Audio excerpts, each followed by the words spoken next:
This video is going to explain how to change the look of your photo gallery. So as you can see here, I have a sample training page open, which has a gallery on the page. It has 6 photos, and it's currently arranged as a grid. But sometimes we want to change the look and feel of the gallery. Now, this process is just about changing the design and how the gallery looks.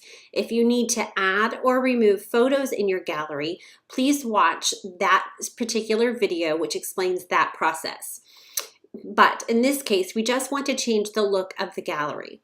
So to make the changes to our gallery, we're going to go over to the page where our gallery appears, and we're going to click on the edit button. And here we know that we're in a gallery because we get our little pop-up here that says gallery, and then we're just going to click on the edit button. The first tab here is about the content of the gallery. So we could actually switch this gallery around. Right now it's set as a testimonial gallery, or which is a test gallery really for this video purpose, but I could switch that over to a website gallery and it would input my photos there as well. So we can actually change the content right here in this view. But what we're most concerned about right now is the look and feel of the gallery. So in that case, we're going to click up here on design, and we see we have 4 options.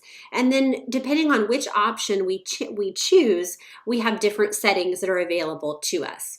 So here on the grid option is a very popular. We have a lot of different options on our grid. The first thing we can do is change the aspect ratio of the photo itself. So if we click on the arrow here, we can see that we have different options. And this is really dependent on the type of photos that you're using. Typically, a square option is good, but it doesn't always work the best. If most of your photos are more horizontal, you may want to go with the 3:2.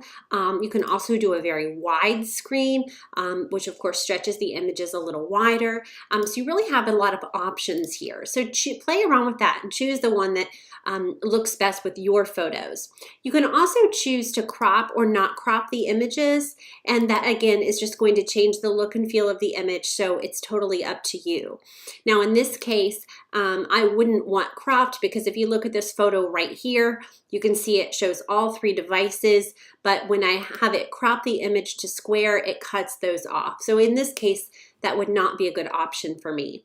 I can also choose whether or not to show the title below the photo. I can choose how many thumbnails I want to show per row. This is great for making your gallery look even. So in this case, I had 6 photos.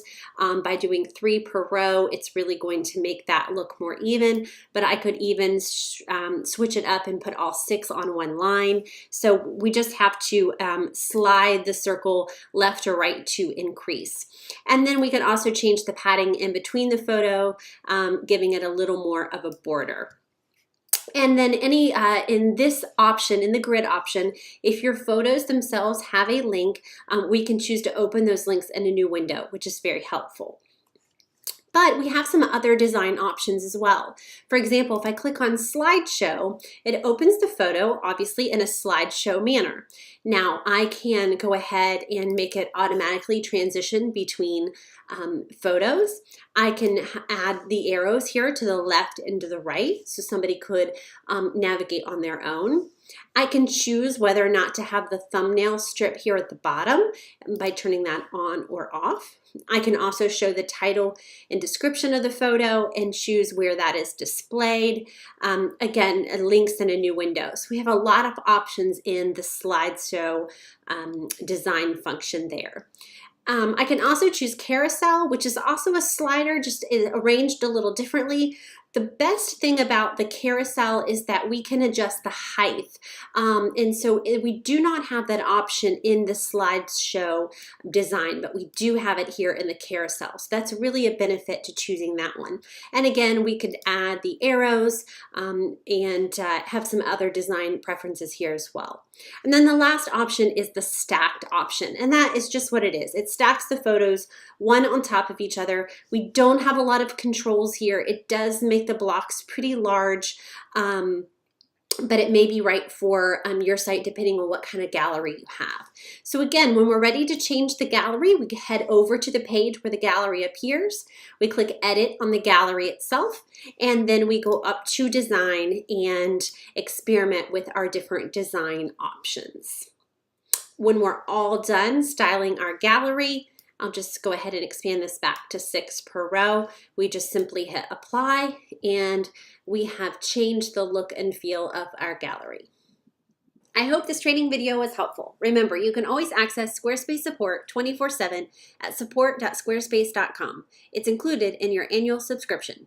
Or click help at the bottom of your website menu panel. Find me online at 19design.net.